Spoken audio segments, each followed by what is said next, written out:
La trombosis venosa profunda se forma en una vena profunda, más comúnmente en las piernas o muslos. Continuamos aquí en tu programa Torre Médica. Estamos en este segundo bloque de entrevistas hablando sobre este importante tema que es una trombosis venosa, sobre todo en extremidades inferiores, todas las complicaciones que ello conlleva. La verdad es que sí es común. Y bueno, Michelle, en el primer bloque nos hablaste de el embarazo como un factor de riesgo para sufrir trombosis, pero ¿qué es lo que pasa con las embarazadas? ¿Qué sufren sus venas que se vuelven más propensas a sufrir una trombosis? Por ello, para mí es importante que el paciente comprenda cómo funciona la vena, ¿sí? Al recordar que la vena lleva sangre de abajo hacia arriba. Cuando existe un embarazo, hay una compresión de las principales venas que llevan la sangre de las piernas hacia el abdomen. Entonces, la misma compresión en el aumento de volumen del útero, el aumento de hormonas femeninas y muchas veces el aumento de peso, dependiendo de cada paciente, hace que se comprima. Y empieza con esta triada que mencionábamos, ¿no? La poca movilidad de la sangre, más las hormonas que alteran el sistema de coagulabilidad, hacen que haya un riesgo de que el paciente presente trombosis. Por eso es importante que en las pacientes embarazadas, todo tiene un porqué de esto, ¿no? Si el paciente le piden que se cuide de peso, que no aumente determinada cantidad de kilos al mes, es por eso. Y si un paciente tiene riesgo de que sea un paciente que pueda presentar esto, es recomendable tener un seguimiento muy de cerca, porque es muy diferente el manejo de una embarazada a un paciente con otro tipo de comorbilidades. Hablar de factores que de repente clínicamente el ser a veces no atendemos oportunamente a nuestra salud, y hablar de salud vascular es hablar de una condición que a veces solo el aspecto físico es lo que me motiva a ir a escuchar la opinión de un angiólogo o de un cirujano vascular. Pero hablar específicamente de la enfermedad vascular periférica en todos sus ámbitos, tiene que haber dolor para que una lesión vascular te hable de que hay un signo clínico importante, o a veces puede pasar de forma completamente indolora. A veces puede pasar completamente indolora. Cuando se tapan las venas más distales, es menor el dolor. Cuando se tapan las venas de la rodilla hacia arriba, de la rodilla hacia la cadera, ahí sí el paciente presenta más dolor, pero depende mucho del tiempo, de que lo atendamos en su adecuado momento para reducir todas las secuelas que puede tener. Pero no, muchas veces el paciente no necesita tener dolor. Hay pacientes, y es muy común, creo que en la consulta de todos, un paciente llega hinchado, le preocupa la hinchazón, le preocupa el aumento de volumen, y muchas veces desde ahí va el caminito para llevarnos a cuidarlo. Además de los síntomas que ya comentaste, que es el edema, el dolor, ¿qué estudios te ayudan a ti para hacer un diagnóstico confirmatorio de una trombosis venosa? Siempre para nosotros pues, es importante la revisión, ¿no? Escuchar al paciente, qué siente, cómo empezó, cuánto tiempo. Esto es esencial para nosotros, el cuánto tiempo tiene el paciente con esto, porque el pronóstico es diferente si lo detectamos en menos de una semana, 15 días o incluso más. Entonces, primeramente, escuchar cuándo empezó, qué síntomas tiene, revisarlo, ver si es compatible con un cuadro de trombosis, y posteriormente nos vamos a confirmarlo.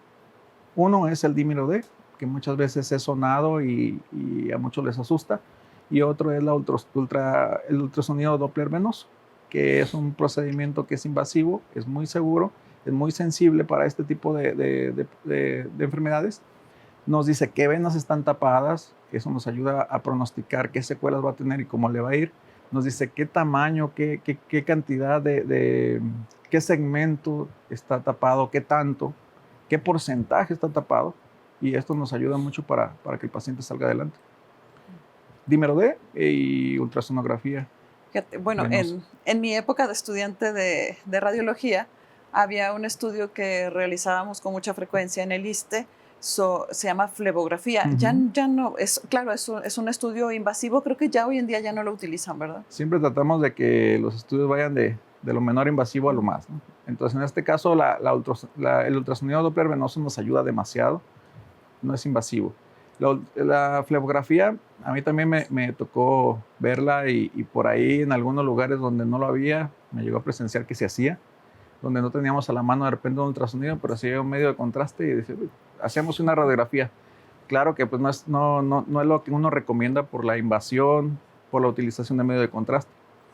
Para nosotros es mejor, si se tiene la oportunidad, menos invasivo hacia el paciente, el ultrasonido Doppler. Sin embargo, pues ya hoy en día con la tecnología como lo es la resonancia magnética, pues en algunos, sé que es un estudio pues más costoso, quizás no es tan invasivo porque se hacen secuencias sin contraste, pero no sé qué tan útil sea para ustedes o en qué casos llegan a solicitar una resonancia magnética.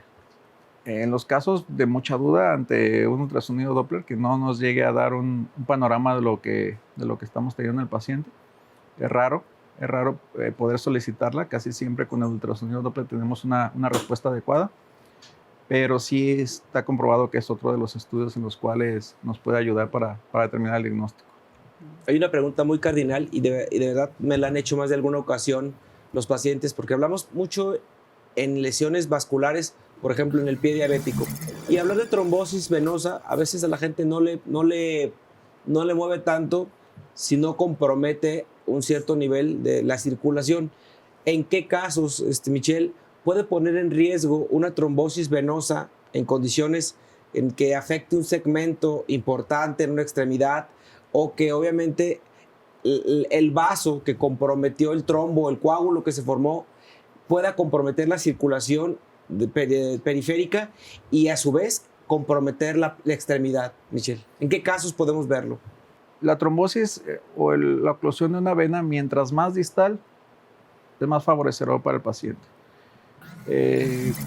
Cuando el paciente, esto del compromiso vascular que aquí vemos o aquí inmiscuimos las arterias. Hablando de lo venoso, el riesgo de tener un peligro sobre la pérdida de un pie es menor. Pero ya cuando hablamos de arterial, ahí sí es vital.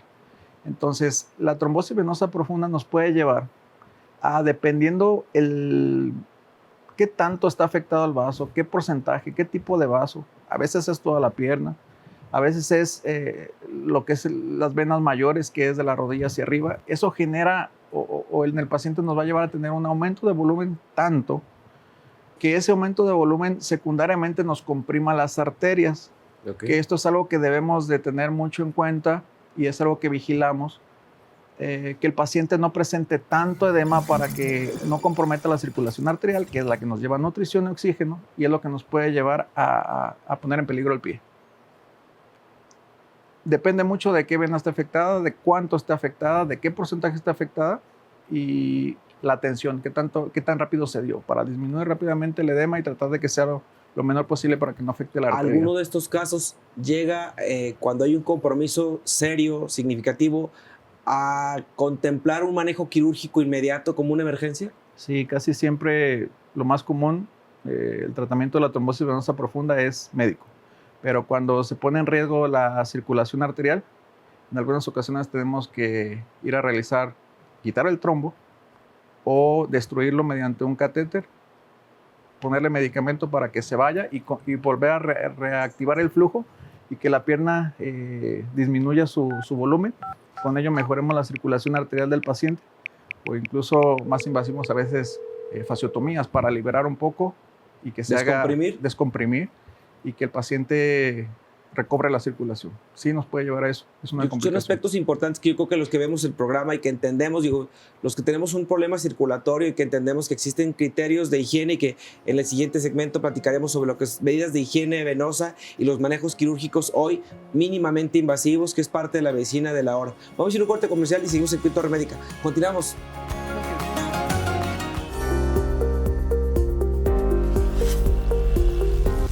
Un coágulo o trombo puede desprenderse y provocar una embolia pulmonar, una afección grave.